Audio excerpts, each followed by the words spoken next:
Hola, buenas noches y bienvenidos a En el Corazón Sevilla. Hoy vamos a conocer más de cerca la vida de Aníbal González, un maestro del regionalismo que supo convertir la arquitectura y la organización del espacio en una obra de arte. Y para conocerlo mejor tenemos con nosotros a Víctor Pérez Escolano, catedrático de Historia de la Arquitectura de la Universidad de Sevilla, y Aníbal González Serrano, nieto de nuestro protagonista. Buenas noches a los dos, bienvenidos. Buenas noches. Muchas gracias. Muchas gracias por estar aquí. Comenzamos.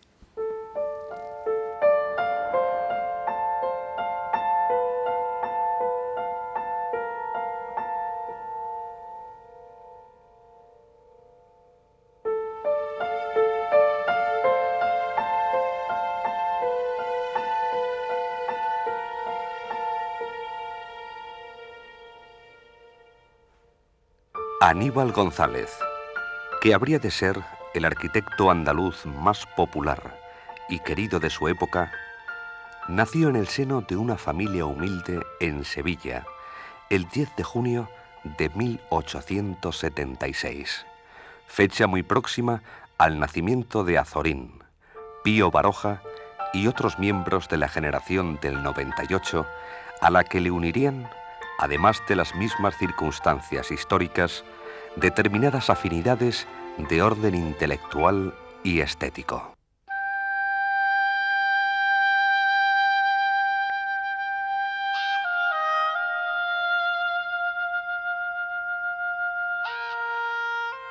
A pesar de las escasas posibilidades económicas y de la poca tradición familiar, los padres del pequeño, José González Espejo, y Catalina Álvarez Osorio y Pizarro, inculcaron desde edad muy temprana a Aníbal el amor a los libros y la posibilidad de ensanchar sus horizontes gracias al estudio.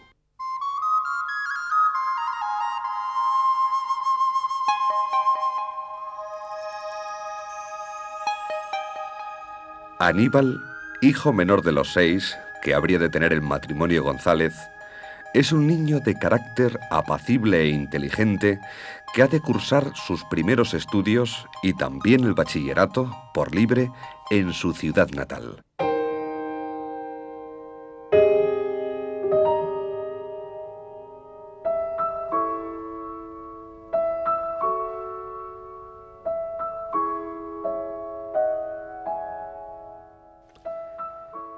Las circunstancias que le rodean, su vivo interés por la cultura y, sobre todo, el fervoroso deseo de su madre, deciden a Aníbal González a elegir los estudios de arquitectura. Toda la familia estaba dispuesta a realizar cuantos sacrificios fuesen necesarios para que el pequeño culminara su vocación.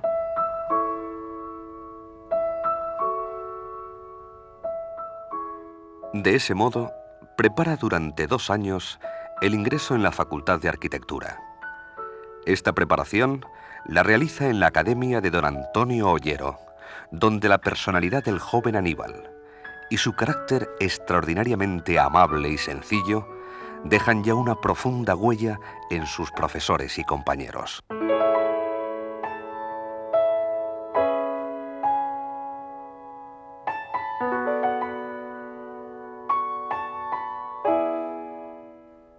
Por fin, en la madrileña Escuela Superior de Arquitectura, Aníbal lleva en la capital de España una vida marcada por la austeridad que le impone la estrecha economía familiar y su enorme afición a los libros, en cuya adquisición emplea sus escasos recursos. A lo largo de toda su vida, los libros serán la pasión que acompaña a la de la arquitectura, llegando Aníbal González a poseer una importante biblioteca.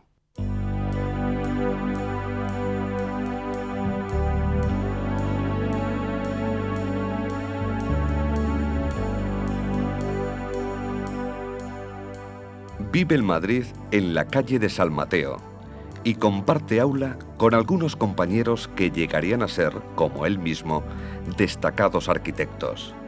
El modernista valenciano Demetrio Ribes Marco, Jerónimo Pedro Matet, uno de los principales creadores del modernismo madrileño, Joaquín Rojí.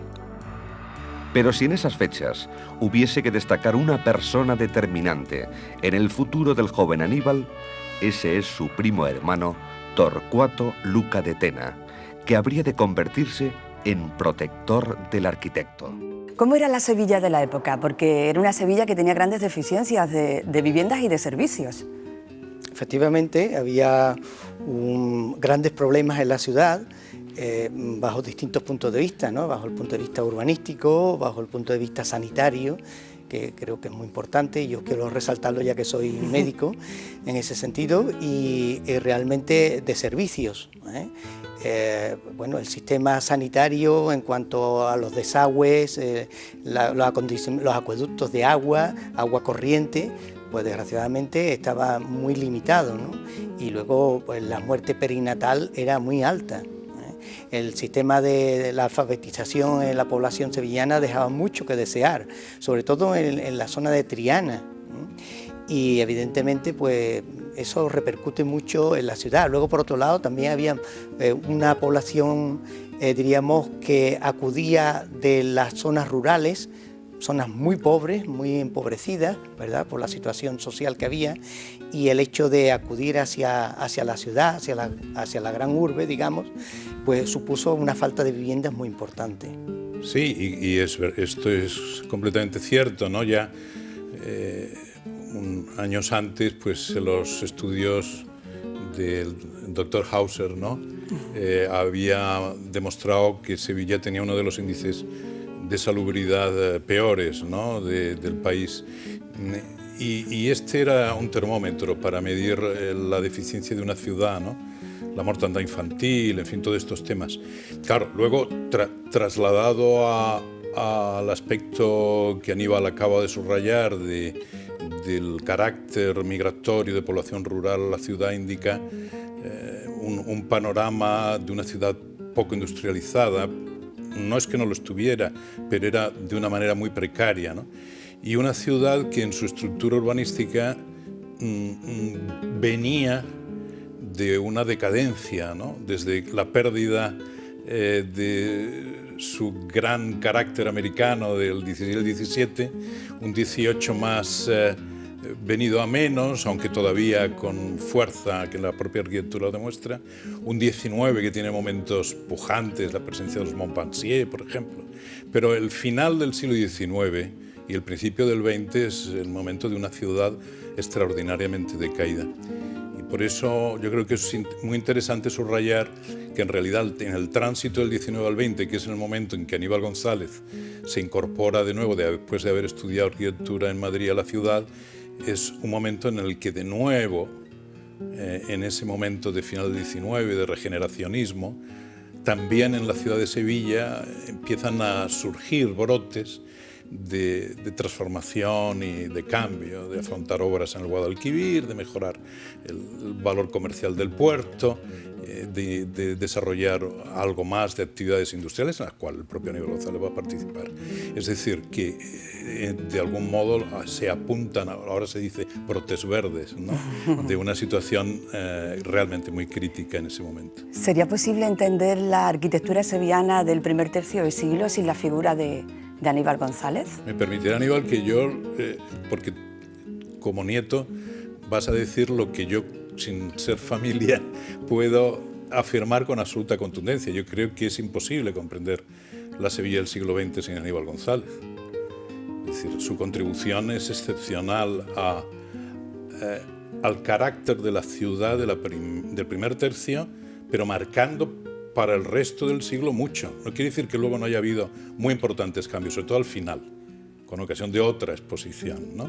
Pero la marca que da el regionalismo, y en particular a Aníbal González, que es la figura más indicada, no el único, pero sin duda la figura más potente, ¿no?, pues lo marca de una manera excepcional. Y algo que a mí creo que hay que subrayar enseguida: no es que se valore desde el afecto o desde la historia de la arquitectura la importancia de Aníbal González. Es que la sociedad, es decir, las pruebas sociales, el afecto que la ciudadanía le tenía en momentos difíciles, a su muerte, por supuesto, ¿no?, fue de un sentimiento popular que solo estaba reservado a los grandes toreros, a las figuras míticas de la sociedad, ¿no?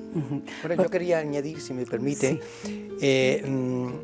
que quizás no esté reconocida en ese sentido, ¿no?, lo que le voy a decir, pero creo que es muy importante Aníbal González como arquitecto social, no sé si me explico. Aníbal tenía una gran preocupación social por la gente que le rodeaba, por sus obreros, porque hubiera trabajo en la ciudad, porque se pudieran desarrollar más industrias, más comercio, la ciudad fuera más grande, más amplia, que estuviera llena de servicios. Yo le puedo decir, mirando la hemeroteca municipal, donde se ve una cantidad de información importante, y fíjense que ya en 1902, recién acabado por completo la carrera de arquitecto, en agosto, publicado en agosto de 1902 en concreto, pues hace un estudio exhaustivo de las necesidades de los servicios de bomberos en la ciudad, ¿no? Creo que era algo importantísimo con la cantidad de fuegos que había en aquellos momentos. Entonces esto es una señal de las muchas que vamos a tener a lo largo de su vida personal y profesional, la preocupación por la ciudad y la preocupación social por sus ciudadanos. Él se sentía sevillano de pura cepa, era un sevillano de pro, indudablemente. Pues vamos a ver ahora cómo Aníbal acomete su primera obra.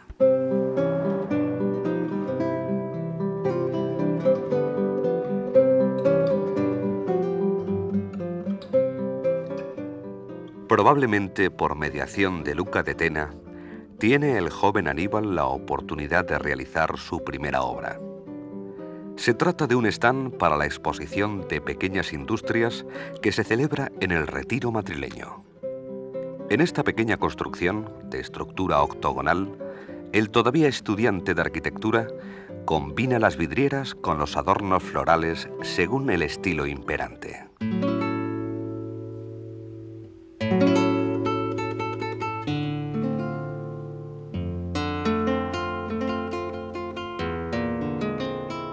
Durante esa época, es decir, en sus últimos años universitarios, Aníbal mantiene un dificultoso noviazgo con Ana Gómez Millán, hija de José Gómez Otero, famoso constructor y arquitecto que se opone a la relación de la pareja, pero que acabará rindiéndose ante la insistencia y el amor del joven Aníbal.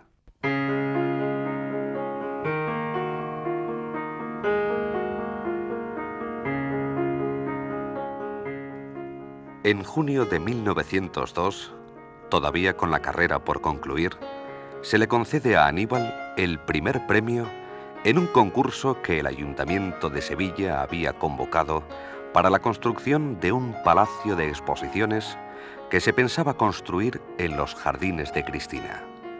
Aunque el proyecto nunca se llevaría a cabo, el nombre de Aníbal González se oye por primera vez en Sevilla.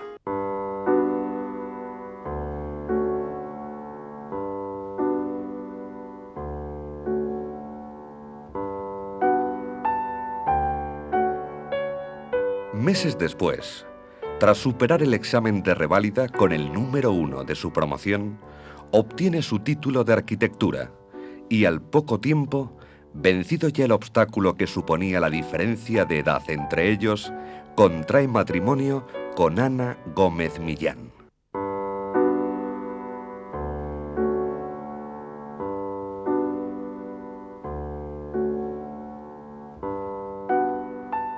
Los recién casados emprenden un largo viaje en el que recorrerán prácticamente toda España. Aníbal, que en Madrid había recibido la influencia de las últimas construcciones modernistas, estudia atentamente los principales monumentos del país.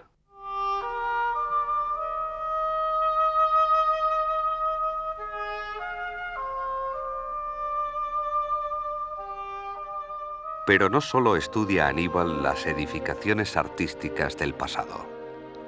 Aprovecha el viaje para visitar las cárceles de las ciudades a las que va llegando, con el fin de preparar el proyecto que le habían encargado antes de emprender el viaje. La construcción de la cárcel celular de Sevilla. Así, sus famosos cuadernos de notas, de los que nunca se separaba, se van llenando de referencias sobre monumentos, a la par que de ideas sobre edificaciones penitenciarias.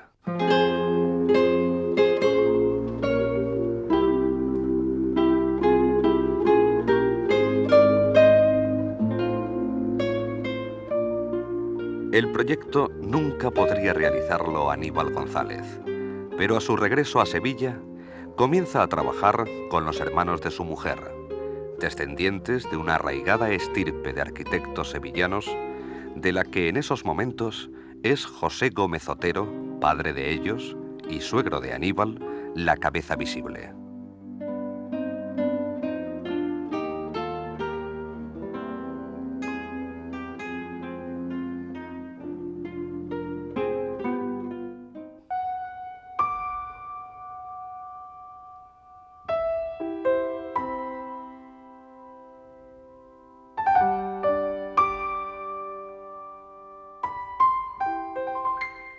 Pero no se conforma el joven arquitecto con los trabajos que realiza en colaboración con su familia política.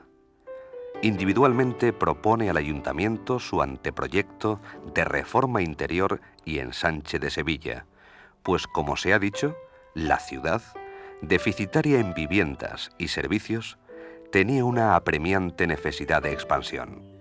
¿Cómo fue su relación con Ana Gómez Millán?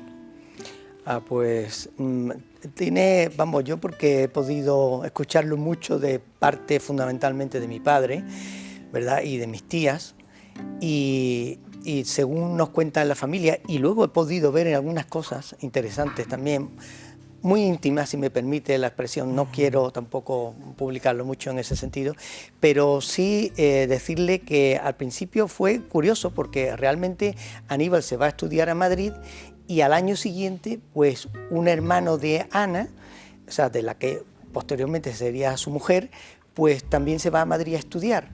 Entonces, pues bueno, como estudiantes sevillanos se conocen allí en Madrid, se hacen amigos y cuando vienen en las vacaciones aquí a Sevilla, pues claro, pasa por casa de su amigo José Gómez Millán. Y entonces conoce a una chica que había allí, una hermana de José Gómez Millán. Y como consecuencia de ello, bueno, pues empieza a entablar una amistad que eso fue tomando cada vez cartas de naturaleza importante y bueno, llegan a ser novios y luego pues tenemos en el libro de familia, de la familia de los Gómez Millán, curiosamente ha aparecido un sobrecito con la cantidad de cosas que tenía en el ajuar preparado Ana para su boda. Muy curioso, realmente muy curioso y muy bonito. Qué curioso. Y en esos años en Madrid llega su primer trabajo, en el Retiro. ¿Qué podemos decir de ese primer trabajo? Ese fue un trabajo juvenil que en cierta medida ya es expresión de un vínculo que va a ser muy importante en su vida, que también es de orden familiar, pero a través de los Álvarez Osorio, ¿no? De los Luca de Tena y la conexión con personalidades importantes como ellos van a ser. Pero en ese momento lo que él hace es proponer un stand. Yo solo conozco una fotografía que publiqué en aquel primer trabajo que estaba en el archivo vuestro familiar. Y lo que muestra este primer pabellón de exposiciones en el Retiro es un pequeño pabellón poligonal con una serie de expositores en el centro y con unas características que nos muestran un tipo de estructura metálica, es decir, fácil de ejecutar y que tiene cierto toque innovador. De una parte, el uso del material metálico y de otro lado, un cierto tono modernista en la solución de algunos detalles. Hay que tener en cuenta que estamos muy a comienzos, en el momento inicial del siglo XX, en el que el ambiente arquitectónico en España, no solo en Barcelona, allí de forma absolutamente decisiva, ¿no? Pero también en Madrid y en otros lugares de España, como está más que demostrado, hay este efecto de innovación en el cambio de siglo que el propio Aníbal va a vivir muy brevemente, pero en esa etapa inicial suya, todavía como estudiante, y luego en los primeros momentos de arquitecto en su ciudad.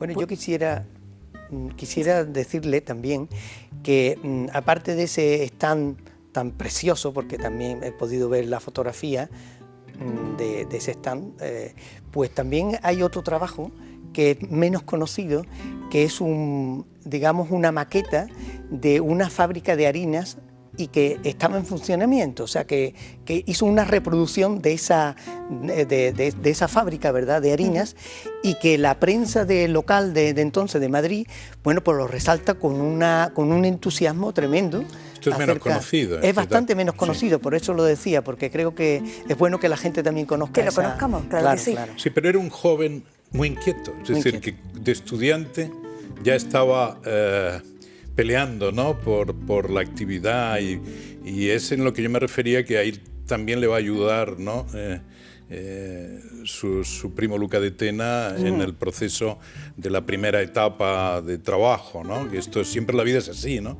No basta con tener uno pasión, también tiene que tener, pues, encontrar los apoyos necesarios para Vamos a ver ahora cómo Aníbal entra en esa primera etapa modernista.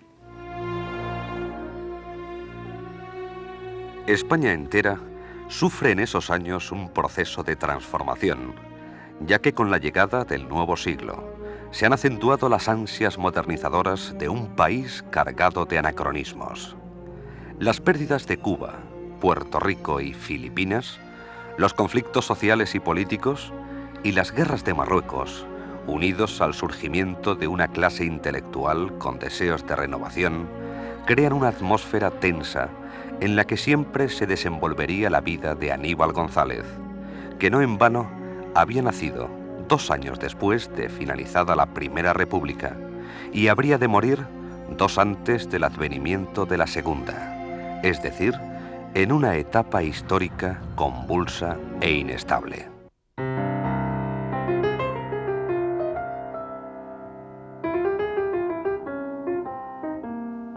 El joven Aníbal es un arquitecto capaz de acometer cualquier tipo de edificación. Tras colaborar con su suegro en la hacienda de Buenavista, lleva a cabo la capilla del Sagrario de la Iglesia del Santo Ángel y poco después trabaja en el edificio del Café París, hoy desaparecido.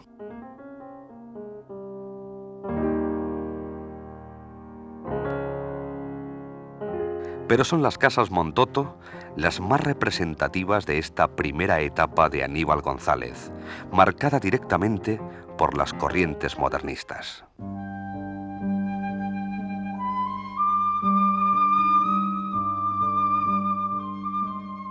Pero muy pronto cambia el arquitecto de estilo. Piensa que el modernismo es un movimiento sin raíces en Andalucía y abandona sus planteamientos vanguardistas en favor de una corriente más conservadora, que tiene al pasado como fuente de inspiración: el gótico, el renacimiento y sobre todo el estilo neomudéjar. Es en el edificio de Santa María de Gracia donde claramente puede apreciarse este cambio.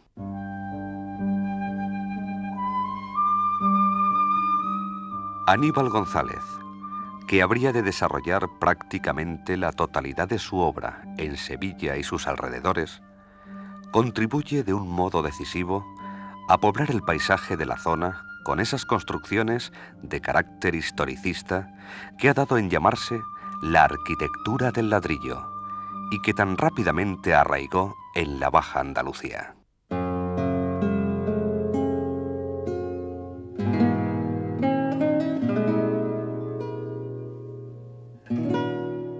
Casi con absoluta seguridad, puede afirmarse que Aníbal González no permanecería en la memoria popular de no haber existido la Exposición Iberoamericana. El origen de esta exposición se encuentra en la primavera de 1909, cuando se celebran unos festejos que, bajo el lema España en Sevilla, había organizado el comandante artillero Luis Rodríguez Caso y que, ante los resultados de la misma, lanza la idea de una exposición hispanoamericana capaz de impulsar el desarrollo de Sevilla y de potenciar el comercio.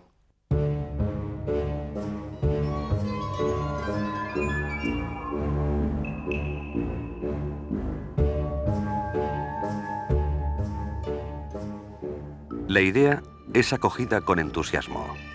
Tanto es así que Madrid, y sobre todo Bilbao, viendo en la exposición la oportunidad de solucionar determinados conflictos sociales, intentan ser ellas las organizadoras del acontecimiento. Torcuato Luca de Tena se convierte de nuevo en persona decisiva para Aníbal González, pues de la reunión que las comisiones de las 3 ciudades mantienen en su despacho, surge el acuerdo de que Bilbao celebre en 1912 la Exposición Internacional de Industria y Comercio y Sevilla, 2 años después, la Exposición Hispanoamericana.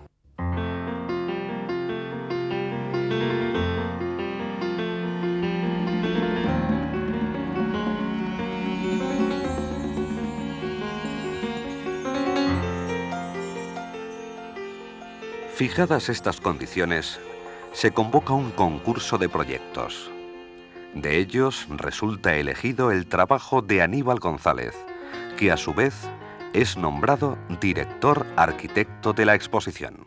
¿Y qué podríamos definir o cómo podríamos definir esa primera etapa de Aníbal en la que construyó la hacienda de Buenavista, la capilla del Sagrario de la iglesia del Santo Ángel y luego la edificación del Café de París de las Casas Montotos? En la hacienda es el único trabajo que él hace, creo, sí, al volver a Sevilla, vinculado a su suegro, ¿no? Al padre de los Gómez Millán, ¿no? Que era un maestro de obras y constructor muy importante. El concepto de maestro de obra que tenemos ahora no es el de finales del siglo XIX. La figura del maestro de obra era una figura profesional con un título que se adquiría y tenía un rango en un escalón inferior al arquitecto, pero que era muy necesario en las ciudades. Había ciudades donde no había arquitectos y se había maestros de obra con título, ¿no? Y claro, proyectaban y hacían obras importantes. La historia de los maestros de obras es una historia importante unida a la de los arquitectos. Y entonces este joven Aníbal, que ha sido compañero de José y que conoce a los que luego serán 3 arquitectos Gómez Millán, y cuñados suyos, destinados a ser cuñados suyos, pues con el padre de la que iba a ser su mujer, pues colabora en la realización de ese proyecto de la hacienda, que estaba pues en esta zona del cercana, donde apareció luego el Tesoro del Carambolo, muy cercana. Y que era pues una villa suburbana muy interesante, ¿no? Pero que indudablemente ahí el papel del joven Aníbal, pues sin duda, con ese espíritu potente y pujante, pues influiría en como no, en el desarrollo de ese proyecto. Pero luego, claro, la obra del Sagrario es una obra religiosa menor. En el interior en fin, de una de las piezas de la arquitectura religiosa de Sevilla. Yo creo que lo que es más de subrayar, en mi opinión, en todo caso se pueden ver detalles en vidriera y elementos que caracterizan también a esa pieza, lo que es esa inquietud juvenil que luego muestran pues, obras como la desgraciadamente desaparecida, el edificio de Café París en la esquina de la Campana, o las obras de la calle Alfonso XII, por ejemplo, ¿no? Tanto una obra de reforma que últimamente se ha reparado y ahí su fachada está resanada y recuperada, o las que también han sido renovadas más adelante en Alfonso XII con esquina Almirante Ulloa, que en realidad son 3 casas con la misma fachada, pero que son 3 casas patio, con esa mutación formal que representaba esta inquietud juvenil, ¿no? que Aníbal tiene en esos años primeros del siglo XX, cuando el ambiente cultural es muy proclive en este afán por avanzar, ¿no? Que sobre todo marcaba la industriosa Barcelona, pues contagia a algunos jóvenes arquitectos de toda España, en todas las ciudades sucede, ¿no? Y, por ejemplo, en el edificio de la Sociedad de Autores de Madrid, ¿no? Es una obra de un modernismo extraordinario, ¿no? Y claro, pero esto va a ser una fase que va a durar relativamente poco en el interior de la reflexión regionalista que enseguida va a fluir en su pensamiento, ¿no? Y también llega la exposición a Sevilla, que supone una catarsis para la ciudad. Nosotros vamos a ir un momentito a publicidad y enseguida seguimos recorriendo la interesante vida de Aníbal González.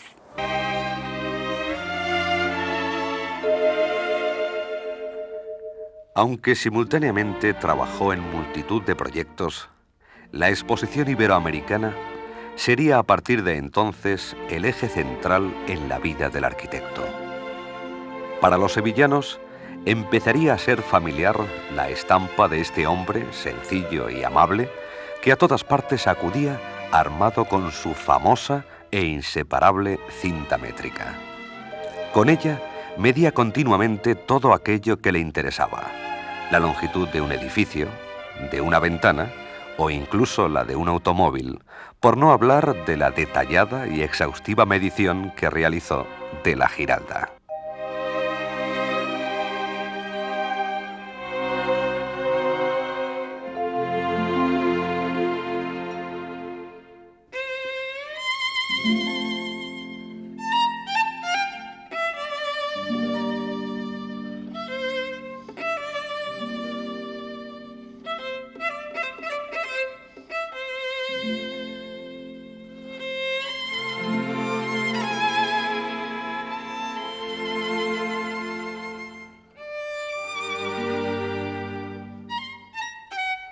La primera fecha de la exposición, 1914, pronto queda aplazada.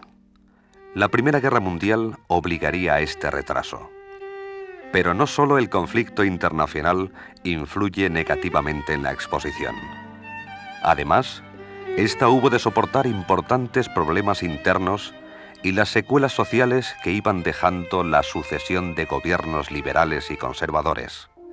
Canalejas, Dato, Romanones, que impedían actuaciones sostenidas en proyectos de gran envergadura.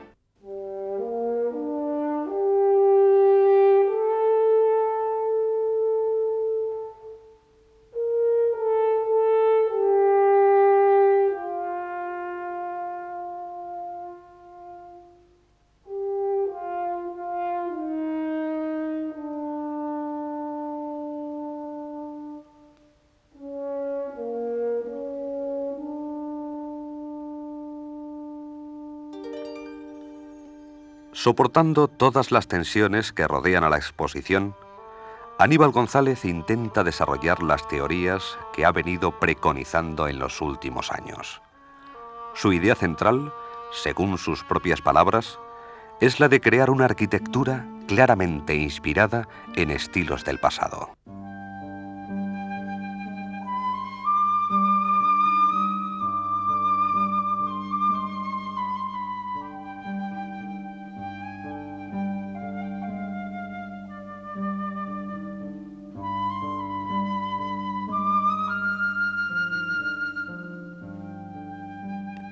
La adaptación de los antiguos estilos españoles constituirá indudablemente el origen de uno nuevo, que será alegre y fastuoso cuando se inspire en el arte árabe, cuando sepa recordar las admirables líneas del gótico, sobrio y severo, al combinar las masas y los trazados de los monumentos del Renacimiento.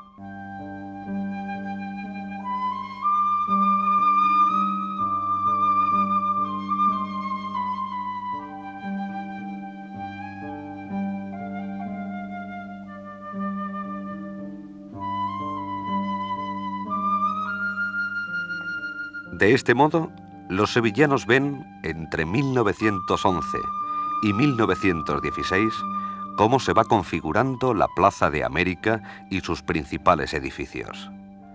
El Palacio de Arte Antiguo, hoy Museo de Artes y Costumbres Populares. El Pabellón Real de la Exposición, convertido después en Oficina Municipal de Urbanismo. El Palacio de Bellas Artes de la Exposición, actual Museo Arqueológico. Hablamos ahora de la exposición iberoamericana que finalmente tuvo lugar en el año 29 en Sevilla.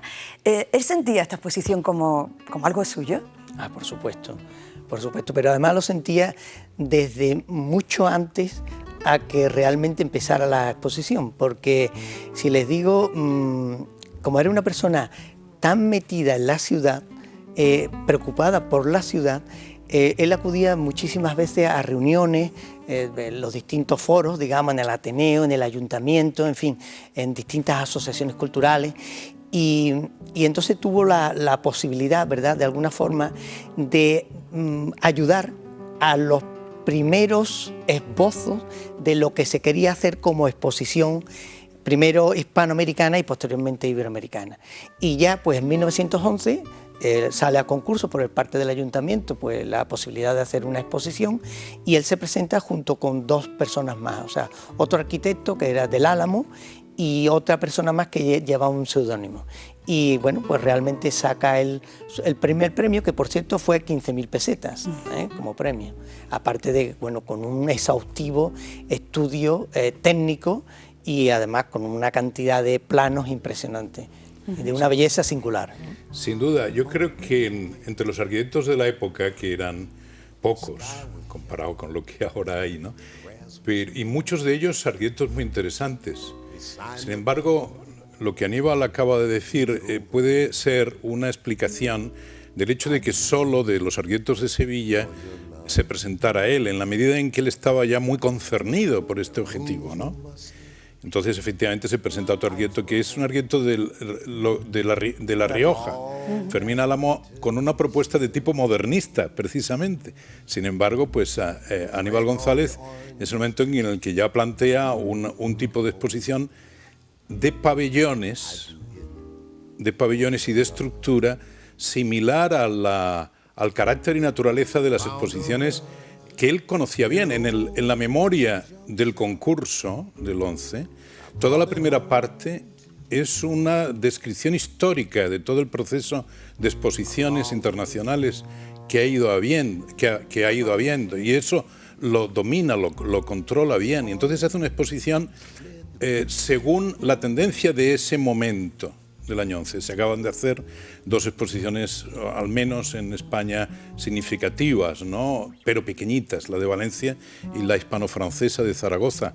Y él, digamos que avanza sobre esa línea. Lo que pasa es que, efectivamente, siendo como va a ser un proyecto vital, extraordinario, en la vida del arquitecto, en la vida y en la muerte del arquitecto, porque su gloria y pasión, ¿no? Lo prolongado de la evolución hace que también el propio Aníbal González evolucione. Y si uno compara la Plaza de América, que responde al tipo de exposición de primera etapa, con la Plaza de España, de grandísimo monumento y edificio de años después, es muy ilustrativo de cómo va evolucionando también la propia actitud y idea diseñadora, ¿no?, y artística de Aníbal. Bueno, yo quisiera añadirle, si me permite, que aparte de estos grandes proyectos que hace de Plaza de América y Plaza de España, también tenía una cantidad de proyectos que desgraciadamente luego no se hicieron, pero que realmente estaban dentro del contexto de todo lo que presentó al concurso. Realmente era exhaustivo el trabajo que presentó. Pues yo creo además que los sevillanos se acostumbraron a verlo porque iba siempre con su cinta métrica, ¿no?, midiendo a todos lados. Pues vamos a ver cómo Aníbal se gana precisamente esto, la admiración de los sevillanos.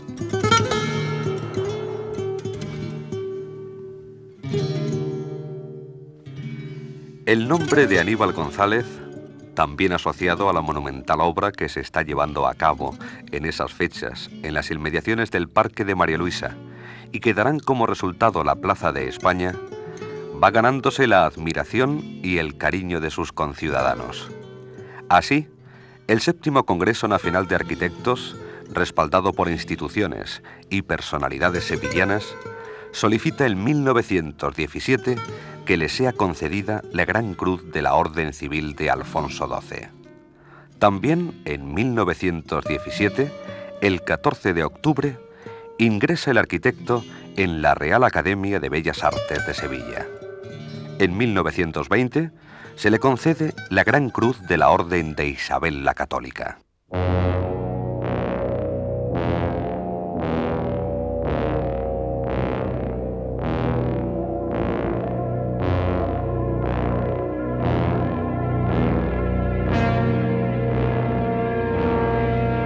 Pero esos reconocimientos oficiales, y también populares, tienen su reverso el 9 de enero de 1920. Andalucía vive desde 1918 a 1921 un periodo conocido como el Trienio Bolchevique. Sevilla, llamada La Roja, es centro de huelgas generales y reivindicaciones de sindicatos, sobre todo de la CNT, que al no triunfar en sus demandas optan por el camino de la violencia. No olvidemos que, desde el atentado de 1878 contra Alfonso XII hasta el cometido contra Dato en 1921, hay una continua sucesión de actos terroristas. Aníbal González será objeto de uno de ellos.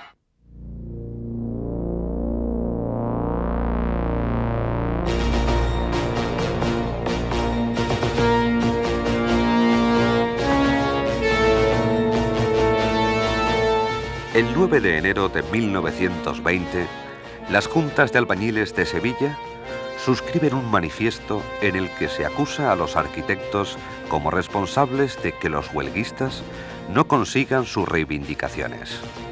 Aníbal González, el arquitecto más conocido del momento, se convierte así en todo un símbolo. Ese mismo día, 4 individuos afiliados al sindicato de peones albañiles disparan contra el arquitecto en el portal de su casa.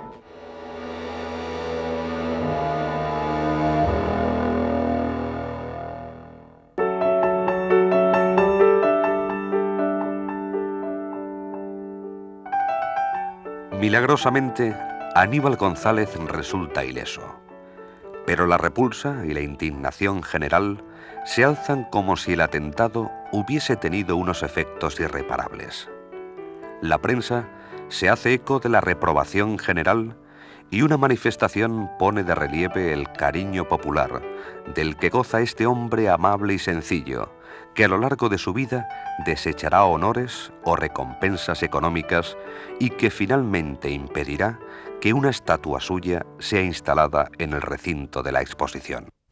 Aníbal es objeto de un atentado en ese periodo, en ese trienio conocido como el trienio bolchevique, de que milagrosamente se salva.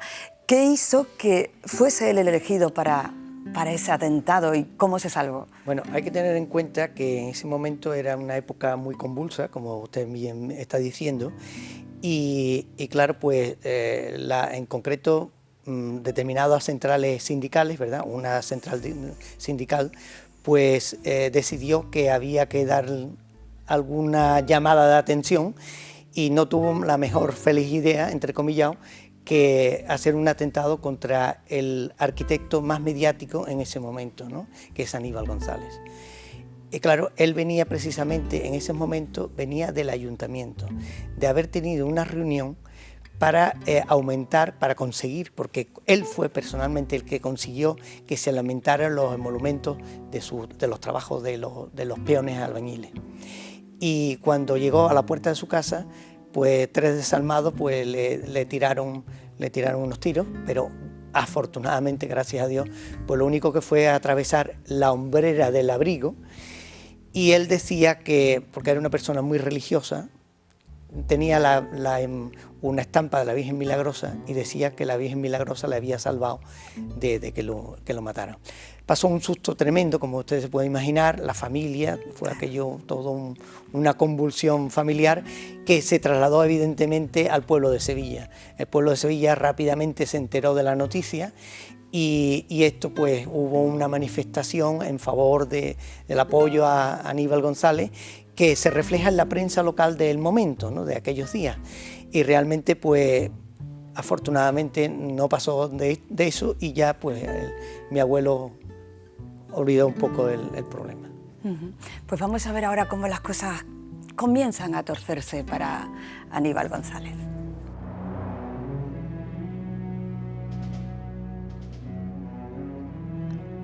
Desde que en 1923 el general Primo de Rivera toma el poder en España, la situación de la exposición iberoamericana se hace más difícil. En 1926, el general destituye al conde de Colombí y en su puesto de comisario regio nombra a José Cruz Conde, que tiene la consigna de acelerar del modo que sea necesario el fin del proyecto. Las directrices del nuevo comisario chocan frontalmente con los trabajos que Aníbal González lleva a cabo.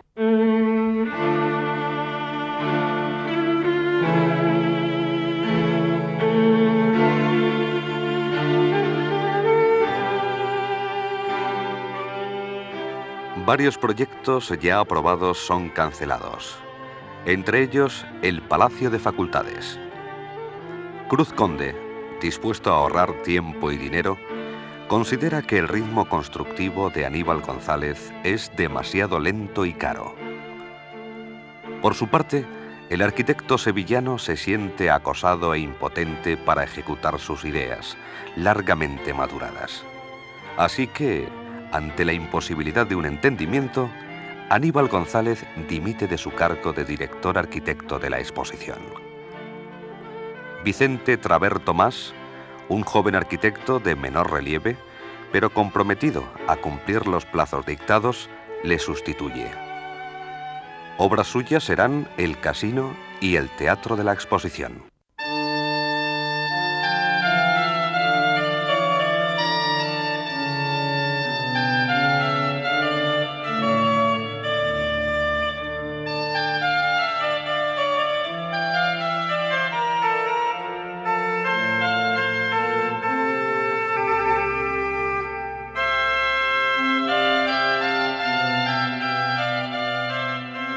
Aníbal, que había simultaneado con los trabajos de la exposición su tercera construcción religiosa, la pequeña capilla del Altozano en Triana, emprende tras su dimisión un nuevo proyecto de este tipo, aunque mucho más ambicioso.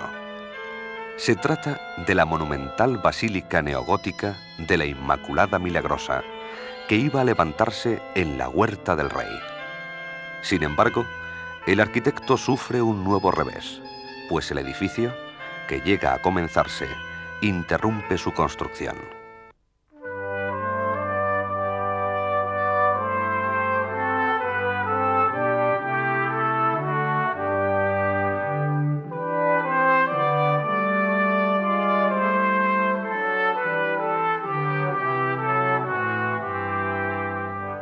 Aunque es nombrado presidente de la Asociación de Arquitectos de Andalucía e inicia un breve mandato en el Ateneo de Sevilla, Aníbal vive unos momentos amargos. Su situación económica es delicada, al igual que su salud. El 8 de mayo de 1929 es inaugurada solemnemente por el rey Alfonso XIII la Exposición Iberoamericana, el proyecto que había sido una parte fundamental de su vida, ya seriamente amenazada. En ese mes de mayo de 1929, cuando la exposición se encuentra en plena efervescencia, Aníbal González cae gravemente enfermo, aquejado de una infección intestinal. El día 31 del mismo mes de mayo, poco antes de cumplir los 52 años de edad, muere el arquitecto, provocando manifestaciones de auténtico dolor popular. Los periódicos se llenan de artículos que hablan de él.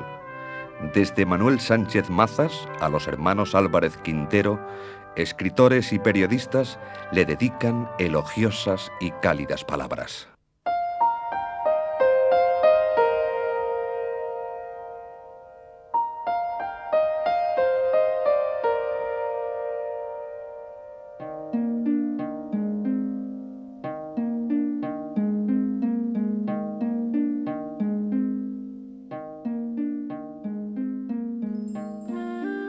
A raíz de estas expresiones de dolor, el ayuntamiento de la ciudad decide organizar un gran homenaje en su memoria.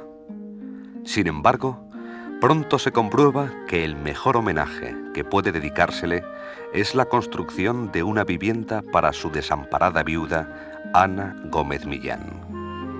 Dos arquitectos, Juan Talavera y José Espiau, edificaron esta casa siguiendo de un modo fiel el estilo de Aníbal González, ese estilo en el que había creído ciegamente y con el que intentó alumbrar los rincones, plazas y avenidas de su ciudad.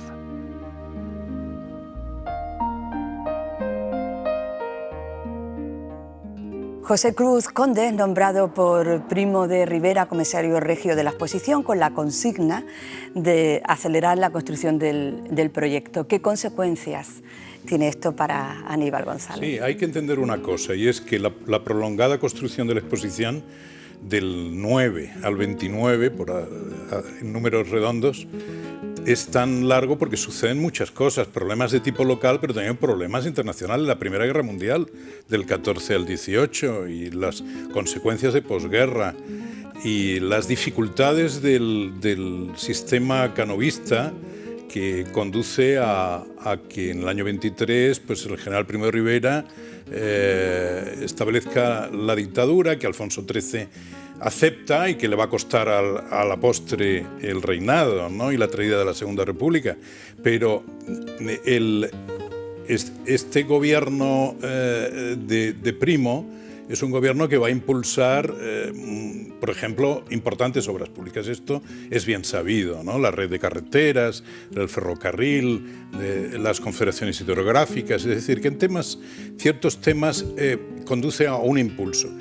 E introduce para la Expo de Iberoamericana, que había tenido por causas complejas un desarrollo lento en el tiempo, pues una especie también de este espíritu o voluntad de obra pública, ¿no? y militar, de lo que es el directorio militar de Primo. Y entonces nombran comisario a un militar, a José Cruz Conde, que viene de Córdoba y que introduce una manera de dirigir los trabajos que van a conducir, Aníbal lo explicará mejor en lo personal, pero a lo que va a conducir es a que haya una persona al frente de la responsabilidad como arquitecto director, que va a ser un arquitecto más joven, Vicente Traver, que era un hombre muy cercano al Marqués de la Vega Inclán y, digamos, a la estructura oficial central, ¿no? del gobierno de la nación en ese momento, y menos vinculado a Sevilla, aunque estará y hará obras en Sevilla. El Casino de la Exposición y Teatro Lope de Vega es de Vicente Traver, ¿no? Pero claro, eso es demostrativo de la quiebra que se produce con la salida de Aníbal González y su frustración para no haber completado sus proyectos para la exposición. Pero yo creo que Aníbal puede completar esto mucho mejor que yo. Sí, bueno, yo tenía que decirle, pues realmente Primo de Rivera tiene un gran interés en que su gobierno funcione, ¿no? Y tiene que dar una buena visión de su gobierno a los países hispanoamericanos. Y evidentemente, pues como dice el profesor Pérez Escolano, pues pone en funcionamiento pues al señor Cruz Conde. Cruz Conde, con mano dura, quiere de alguna forma resolver la exposición lo antes posible, con la máxima eficacia posible y en el menor tiempo posible. Pero claro, eso a veces no se puede hacer como uno quisiera, y máxime de una exposición tan importante y tan grande como esta, ¿no? Entonces, pues decide eliminar pues prácticamente a toda la comisaría de la exposición, que prácticamente son todos personal de Sevilla, menos Aníbal González. Con Aníbal González no se atreve. Y entonces, pues lo que hace es nombrarlo director de de la parte histórica, artística de la exposición. Y mi abuelo dice que ni hablar, que él no está dispuesto, que él ha visto que se han ido toda la gente de Sevilla y que él se va con la gente de Sevilla que ha trabajado en la comisaría de la exposición. Y entonces decide dimitir, con lo cual se crea una serie de dialécticas en la prensa, entre diríamos, la nueva comisaría, el comisario regio en este caso de Cruz Conde, y Aníbal González. Es muy curioso ver cómo uno dice una cosa, cómo Aníbal González responde, y realmente el pueblo de Sevilla estaba con Aníbal González, no estaba con Cruz Conde. Bueno, y seguiríamos toda la noche hablando de Aníbal González y de su interesante vida y su interesante obra, pero desgraciadamente el tiempo es el que es y hasta aquí podemos llegar. Muchísimas gracias a Aníbal González Serrano y Víctor Pérez Escolano por ayudarnos a conocer un poquito más esta figura. Muy buenas noches, gracias por estar aquí y a ustedes también muchísimas gracias por acompañarnos. Nos vemos la próxima semana aquí en El Corazón Sevilla.